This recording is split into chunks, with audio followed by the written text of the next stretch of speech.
आप सभी का स्वागत है आपके अपने YouTube channel the PCM vision में। बच्चों, आज क्लास 8 हिंदी का बोर्ड एग्जाम था और उम्मीद करते हैं कि सभी बच्चों का बोर्ड एग्जाम बहुत ही बेहतर गया होगा, क्योंकि मैंने आप सभी को जितना पढ़ाया है बच्चों, लगभग वही क्वेश्चन आप सभी के बोर्ड एग्जाम में पूछे गए थे। 2-3 क्वेश्चन आपको सिलेबस के बाहर पूछा गया था, लेकिन इसमें कोई न्यू बात नहीं है कि क्वेश्चन सिलेबस के बाहर आया था। प्रत्येक बार ऐसा होता है कि 2-3 क्वेश्चन सिलेबस के बाहर पूछे जाते हैं। तो आज के इस वीडियो में मैं आप सभी को दिखाऊंगा बच्चों कि मेरे पढ़ाए हुए वीडियो से आप सभी के बोर्ड एग्जाम में कितना क्वेश्चन भिड़ा, साथ ही साथ उसके उत्तर को बताते चलूंगा। तो आप लोग भी मिलाते चलिए बच्चों। तो चलिए शुरू करते हैं आज के इस वीडियो को। तो देखिए बच्चों, खंड का में आपका अति लघु उत्तरीय प्रश्न था और इसमें 8 प्रश्न था बच्चों, और ये 8 में से किसी 6 प्रश्नों का उत्तर आप सभी को देना था बच्चों। तो देखिए, पहला क्वेश्चन था आपका मातृभूमि से आप क्या समझते हैं। तो ये क्वेश्चन मैंने आप सभी को करवाया हुआ था बच्चों। तो देखिए, इसके उत्तर को आप लोग देखिए कि मातृभूमि वर्ड है बच्चों, ये आपका 2 वर्डों से मिलकर के बना हुआ है, मातृ और भूमि। तो मातृ का अर्थ क्या होता है बच्चों? माँ होता है, और भूमि का अर्थ क्या होता है बच्चों? धरती होता है। तो ऐसी भूमि जो माँ के समान हो उसे क्या कहते हैं बच्चों? मातृभूमि कहते हैं। ये मैंने आपको फर्स्ट वीडियो में ही यह क्वेश्चन करवाया हुआ था। उसके बाद देखिए, दूसरा जो क्वेश्चन है बच्चों, अपराजिता का क्या अर्थ है? लेखक ने अपराजिता किसे कहा है? तो ये कौन सा चैप्टर से क्वेश्चन? आपका अपराजिता चैप्टर से आपका क्वेश्चन है बच्चों। अपराजिता का क्या अर्थ होता है बच्चों? जो कभी जीवन में पराजित ना हुआ हो उसे क्या कहते हैं? अपराजिता कहते हैं। और अपराजिता किसे कहा गया है बच्चों? तो डॉक्टर चंद्रा को कहा गया है, क्योंकि वह शुरू से विकलांग थी बच्चों, और विकलांग होते हुए भी उन्होंने जीवन में सर्वोच्च स्थान प्राप्त किया था, इस वजह से उसे अपराजिता नाम दिया गया था। क्लियर है? उसके बाद देखिए, ये क्वेश्चन आपका सिलेबस से बाहर से पूछा गया था, तो इसके उत्तर को अभी हमें नहीं बता रहा हूं। पुष्प का अभिलाषा क्या है? ये भी क्वेश्चन आपका सिलेबस से बाहर का है बच्चों। उसके बाद पांचवा जो क्वेश्चन है, पथ की पहचान शीर्षक कविता में किसे और क्या पहचानने की बात की गई है? तो ये भी आपका सिलेबस से बाहर क्वेश्चन था बच्चों। ठीक है, यहीं पे आपका जो खंड का में आपका 6 क्वेश्चन है, 8 क्वेश्चन है, इनमें से मात्र 3 क्वेश्चन आपका सिलेबस है। यहीं पे आपका जो 4-5 क्वेश्चन है बच्चों, मतलब 6 क्वेश्चन का तो उत्तर देना ही है, 3 तो में आपका सिलेबस से ही है और 3 क्वेश्चन आपका यहीं से बाहर पूछा गया। ठीक है, तो कौन कौन सा क्वेश्चन पूछा गया? 5वां नंबर भी क्वेश्चन पूछा गया सिलेबस से बाहर, 6ठा नंबर भी आपका सिलेबस से बाहर क्वेश्चन है, और आपका जो 7वां नंबर का क्वेश्चन है बच्चों, देखिए कि पाठ के आधार पर बताइए कि धर्म स्वभाव किसे कहा गया है और क्यों कहा गया है। तो देखिए बच्चों, धर्म स्वभाव एक कौन सा चैप्टर का क्वेश्चन है, पहले वो समझिए। तालाब बांधता धर्म स्वभाव, जो आपका निबंध है बच्चों, जो किसने लिखा है? अनुपम सिंह ने लिखा है। इसी चैप्टर से आपका यहाँ पे क्वेश्चन लिया गया है। तो पाठ के आधार पर बताइए कि धर्म स्वभाव किसे कहा गया है? तो तालाब को धर्म स्वभाव कहा गया है बच्चों। और क्यों कहा गया है? क्योंकि एक प्राचीन ग्रंथों में तालाबों को उनके स्वभाव के कारण उसे धर्म स्वभाव कहा गया है। ठीक है, इस वजह से तालाबों को क्या कहा गया था? धर्म स्वभाव कहा गया था बच्चों। ठीक है, आप लोग वीडियो को देखिए, पहला ही वीडियो में मैंने ये सारा क्वेश्चन करवाया हुआ था। जो वीडियो को अंत तक देखते होंगे ना, उसके लिए कोई भी आज का एग्जाम बहुत ही बेहतर गया होगा, मैं उम्मीद करता हूं। ठीक है, यहाँ पे देखिए, जो आपका यहाँ पे देखिए, तो कितना क्वेश्चन आपका यहाँ पे 6 क्वेश्चन देना था बच्चों, यानी कि 12 नंबर का क्वेश्चन था। उनमें से 3 क्वेश्चन का तो मैंने आपको बताया हुआ था, तो यहां से 6 नंबर का क्वेश्चन भिड़ा बच्चों। बाकी बस सारा वही क्वेश्चन है, सिर्फ यहीं पे जो आपका अति लघु उत्तरीय प्रश्न था वहीं पे क्वेश्चन बाहर आया था। देखिए, अब आते हैं व्याकरण का प्रश्न। देखिए बच्चों, व्याकरण में आपका 4 प्रश्न का उत्तर ही देना था। ठीक है, तो देखिए, भाषा की परिभाषा दें, तो ये मैंने आपको नहीं करवाया था, झूठ नहीं बोलूंगा। व्याकरण का एक सेपरेट वीडियो मैंने बनवाया था, वहां पे आप लोग मिलाइएगा। ठीक है, उसके बाद देखिए, संधि विच्छेद करें, तो मैंने आपको संधि विच्छेद करना और संधि करना, ठीक है, जोड़ना और आपको तोड़ना, ये दोनों मैंने आप सभी को सिखाया था। तो विद्यालय को हम लोग संधि विच्छेद करेंगे तो क्या बनेगा बच्चों? विद्या जोड़ आले बनेगा। और यहाँ पे है जगदीश, तो जगदीश को हम लोग संधि विच्छेद करेंगे तो क्या बनेगा बच्चों? जग जोड़ क्या बनेगा? यहाँ पे मैं लिख देता हूं, जग जोड़ ईस बनेगा। क्या बनेगा? जग जोड़ ईस बनेगा, जगदीश को अगर हम लोग संधि विच्छेद करेंगे। उसके बाद है मनोहर बच्चों, तो मनोहर को हम लोग संधि विच्छेद क्या करेंगे तो क्या बनेगा आपका? मनह जोड़ हर, क्या बनेगा? मनह जोड़, यहाँ पे लिख देते हैं हम लोग हर। ठीक है, बढ़िया सा लिख नहीं पा रहे हैं आप लोग, देख लीजिए। ठीक है, मन जोड़ हर। उसके बाद हिमालय, फिर आसान है। विद्यालय हिमालय तो बहुत आसान है। हिम जोड़ आले, विद्या जोड़ आले, आले का मतलब घर क्या होता है? ठीक है, तो हिम का मतलब क्या होता है? बर्फ, तो बर्फ का घर, विद्यालय मतलब विद्या का घर। ठीक है, तो हिम जोड़ आले हो जाएगा इसका। तो ये मैंने आपको यहाँ पे करवाया हुआ था। उसके बाद देखिए बच्चों, उपसर्ग से आप क्या समझते हैं, सो आपको बताना है। तो मैंने उपसर्ग और प्रत्यय दोनों आपको करवाया था बच्चों।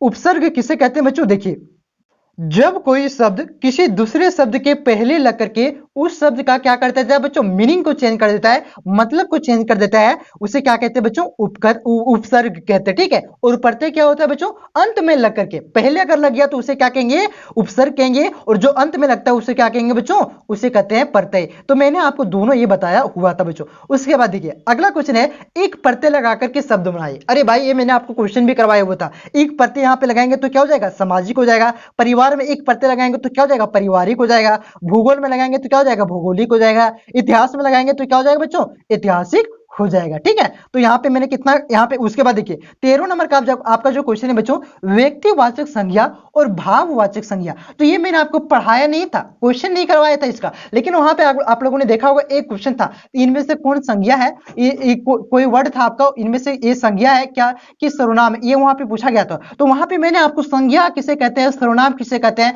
संज्ञा के कौन सा कितने भेद हैं, सर्वनाम के कितने भेद हैं, सारा का एग्जाम्पल मैंने देकर के वहां पे समझाया हुआ था। लिखा हुआ नहीं था लेकिन समझाया हुआ था। तो ये भी क्वेश्चन आपका आया हुआ था। व्यक्तिवाचक संज्ञा किसे बच्चों, किसे कहते हैं व्यक्तिवाचक संज्ञा, जिसे आप समझ सकते हैं बच्चों।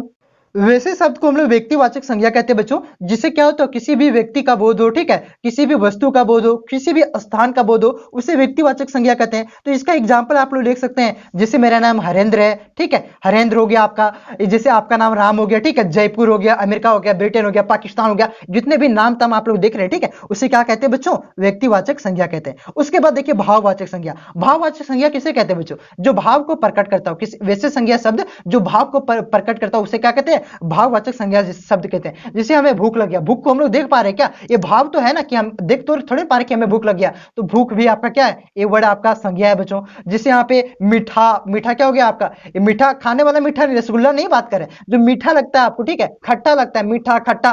फिर उसके बाद मन में दुख हुआ, सुख हुआ, इसी वर्ड को क्या कहते हैं, भाववाचक संज्ञा कहते हैं। तो यहाँ पे देखिए कितना क्वेश्चन आया, 2 नंबर का 1 हो गया, फिर यहाँ पे 2 नंबर 4 हो गया, 4 4 फिर हो गया यहाँ पे 6 हो गया, और यहाँ पे आपका 2 8 हो गया। ठीक है, तो यहाँ पे कितना प्रश्न का उत्तर देना था, 8 देना था, 8 और 6 कितना हो गया बच्चों, 14 हो गया। 14 नंबर यहाँ पे भिड़ चुका है। देखिए उसके बाद देखिए अगला क्वेश्चन है आपका कि अमरूद का पेड़ का लेखक कौन है, यह पेड़ आपके लिए किस प्रकार का फायदे देता है। तो किस प्रकार के फायदा देता है, यह पेड़ फल देता है, ये देता है, सब तो अपने से लिख सकते हैं, लेकिन अमरूद का पेड़ किसने लिखा है बच्चों, ये कहानी आपका ये ज्ञान रंजन ने लिखा है। एक क्वेश्चन मैंने करवाया हुआ, फर्स्ट वीडियो आप लोग देखिएगा, जिसमें 20,000 से ज्यादा बच्चों ने देखा हुआ है, और यही क्वेश्चन है कि अमरूद के पेड़ का लेखक का नाम क्या है। ठीक है, तो ज्ञान रंजन है, और किस प्रकार से फायदा देता है, ये हमें फल देता है बच्चों, ठीक है, ऑक्सीजन देता है, छाव देता है, ये फायदा आप लोगों को लिखना था, ये तो अपने से लिखना था। ठीक है, इधरला पढ़ाए थे। तो यहाँ पे कितना नंबर का, 3 नंबर प्रश्नों का उत्तर देना था। ठीक है, उसके बाद देखिए गांव के लोग अकेली औरत को डायन कह करके उसके साथ कैसा व्यवहार करती है, यह समाज के लिए कैसा उचित है,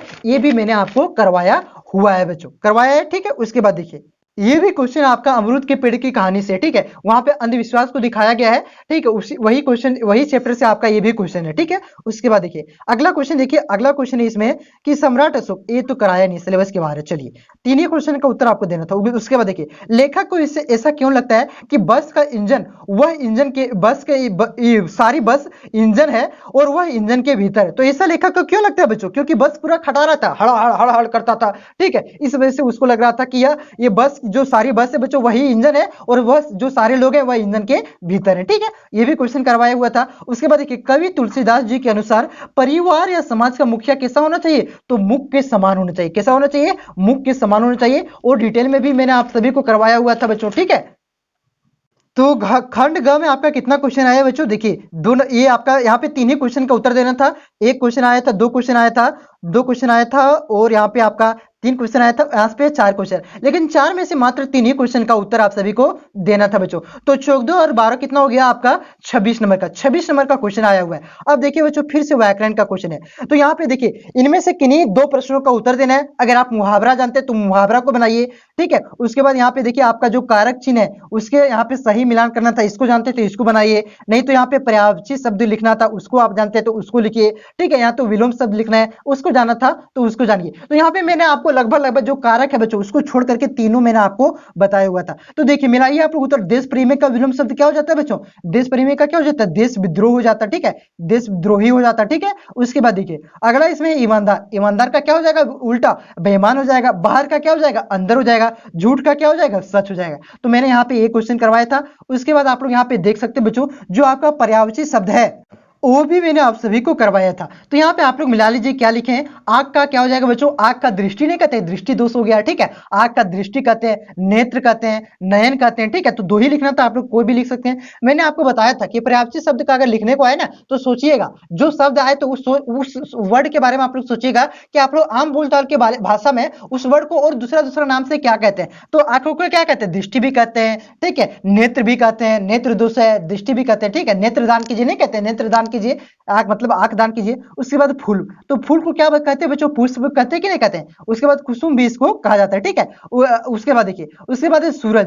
सूरज तो बहुत आसान है यार, सूरज को हम लोग क्या कहते हैं, रवि भी कहते हैं, दिनकर भी कहते हैं, भास्कर भी कहते हैं, ठीक है। उसके बाद है आपका पेड़, तो पेड़ का क्या कहते हैं, वृक्ष कहते हैं कि नहीं कहते हैं, वृक्ष भी कहते हैं। तो पादप भी कहते और पादप भी कहते हैं। पादप नहीं पढ़े साइंस में आप लोगों ने पढ़ा होगा, तो पेड़ भी कहते हैं और पादप भी कहते हैं। तो दो पर्यायवाची शब्द ही आप सभी को इसका इसका लिखना था। तो ये भी क्वेश्चन आपका बताया हुआ था। ये 20 नंबर का क्वेश्चन आपको मैंने नहीं बताया था, लेकिन इसके उत्तर को मैं बता देता हूं कि कर्ता ने कर्म को करण से, सप्रदान को सप्रदान के लिए, अप्रदान के समान का के की संबंध है, अधिकरण के मान रहे। तो ये आप लोगों ने सुना होगा कि कर्ता ने कर्म को, ठीक है। तो यहाँ पे देखिए कर्ता ने किसमें है बच्चों, इसमें है, तो ये इसका मिल जाएगा, ठीक है। कर्म ने, ये कर्ता ने कर्म को, ठीक है, कर्म को किसमें है बच्चों, देखिए को किसमें, इसमें, तो ये इसी मिल जाएगा। तो उसके बाद क्या है बच्चों, करण से अब संपर्दन को, तो करण से संपर्दन को किसमें है बच्चों, को किसमें है, तो देखिए को आपका यहाँ पे है, ठीक है। देखिए सॉरी सपर्दन को नहीं, सपर्दन के लिए होगा, ठीक है। तो सपर्दन के लिए यहाँ पे होता है, ठीक है। उसके बाद मैंने आपको क्या बताया था कि अपर्दन से मान, तो अस्सी किसमें है, देखिए अपर्दन से यहाँ पे, ठीक है। तो कर्ता ने कर्म को करण से सपर्दान के लिए, ठीक है, अपर्दान के से मान का के की संबंध, एक कहावत तो आप लोगों ने सुना होगा। चलिए मैंने आपको नहीं बताया था तो इसको हम लोगों ने नहीं गिनेंगे। उसके बाद मुहावरा तो मैंने आप सभी को बताया था, मुंह फुलाना, नहीं कहते कि मुंह फुला दिए, तो मुंह फुलाना का मतलब क्या होता है, गुस्सा करना, मतलब रूठ जाना, कहते कि नहीं, रूठ जाना, मुंह फुलाना। उसके बाद खून खोलना, क्योंकि आज ओकरा मारिए दो तली हमर खुनिया खोले ले, तो खुनिया खोले ले उसका मतलब क्या हुआ, गुस्सा हो रहा था, तो खून खोलना का मतलब क्या हुआ, गुस्सा होना होता है। उसके बाद घी का दिया जलाना, घी का दिया कब जलाते हैं, जब बहुत ही ज्यादा खुश हो जाते हैं, ठीक है। तो घी का दिया जलाने का मतलब क्या होता है, खुश होना। 9 2 11 ना, शुरू से सुन रहे हैं, 9 2 11 मतलब भाग जाना। तो ये मैंने आपको करवाया हुआ था बच्चों। तो देखिए यहाँ पे आप लोग, तो 4 नंबर का आपका क्वेश्चन था। तो यहाँ पे 3 क्वेश्चन मैंने बताया था, 2 ही का आपका उत्तर देना था, तो 8 हो गया। तो 26 और 8 कितना हो गया बच्चों, 26 और 8 आपका हो गया 34 नंबर हो गया, ठीक है। उसके बाद देखिए अगला क्वेश्चन पे हम लोग आ जाते हैं बच्चों। अगला क्वेश्चन है आपका 34 नंबर हो गया। अगला क्वेश्चन है कि उत्तम मित्र के 5 गुणों के बारे में लिखिए, यह आपकी किस प्रकार से पढ़ाई में मदद कर सकता है जिससे आप अच्छी सफलता पा सकते हैं। तो ये क्वेश्चन हम लोगों ने नहीं बताया था आप सभी को, तो ये अपने से लिख सकते हैं, नहीं लिखे तो कोई बात नहीं। नीचे वाला तो मैंने आपको बताया था ना निबंध पर, लास्ट में वीडियो मैंने आज सुबह ही अपलोड किया था निबंध का, और निबंध में लगभग आपका आदर्श विद्यार्थी जो है बच्चों, ठीक है, झारखंड है। दिवाली मैंने नहीं करवाया था, छोड़ दिया था, उतना इंपॉर्टेंट नहीं था इसमें, लेकिन आ भी गया क्वेश्चन दिवाली। तो आदर्श विद्यार्थी भी करवाया था, और झारखंड राज्य भी मैंने आपको करवाया था। तो 10 नंबर यहाँ पे हो गया, और 34 नंबर, तो 44 नंबर का क्वेश्चन तो मैंने आप सभी को करवाया बच्चों, ठीक है। और नहीं करवाया था तो वो तो अथवा था, यानी कि करवाया मैंने कितना आपको, 44 नंबर का क्वेश्चन मैंने आप सभी को यहाँ पे करवाया बच्चों। 3 क्वेश्चन बाहर था, 6 नंबर का क्वेश्चन सिलेबस से बाहर था बच्चों। तो 44 नंबर मेरे वीडियो से भिड़ा हुआ है। विश्वास नहीं हो रहा है तो मैंने 5 वीडियो अपलोड किया हुआ था, एक वीडियो बेकार चल गया जिसमें मैंने आप सभी को पत्र बताया था, पत्र आपका नहीं आया, ठीक है। तो 4 वीडियो आप लोग देखिए, जो पत्र वाला वीडियो है, पत्र तो आपका नहीं आया है, तो उसको आप लोग मत देखिए बच्चों, ठीक है। तो 4 वीडियो आप लोग यहाँ पे मैंने डिस्क्रिप्शन में कोई क्लास 8 हिंदी VVI क्वेश्चन लिख करके डिस्क्रिप्शन में लिंक दे दिया है, आप लोग उससे वहां से जाकर के देख सकते बच्चों, ठीक है। वहां से आप लोगों को पता चल जाएगा कि कितना क्वेश्चन मैंने आप सभी को बताया था। सिर्फ पत्र वाला वीडियो आप लोग नहीं देखिएगा, क्योंकि उससे आपका क्वेश्चन आया ही नहीं है, ठीक है, एक भी क्वेश्चन पत्र वाला नहीं है। तो 44 नंबर क्वेश्चन मेरी वीडियो से भिड़ा हुआ है। अगर आप चैनल पे नए हैं बच्चों तो चैनल को जरूर सब्सक्राइब कीजिएगा। क्या आप लोग क्लास 9 की तैयारी शुरू से करना चाहते हैं, उसे भी आप लोग कमेंट करके जरूर बताइएगा। अब मिलते हैं नेक्स्ट वीडियो में। वीडियो अच्छा लगा तो वीडियो को दोस्तों में शेयर जरूर करें, ताकि सभी को अपने आंसर को यहाँ पे मिला सके। धन्यवाद बच्चों, जय हिंद।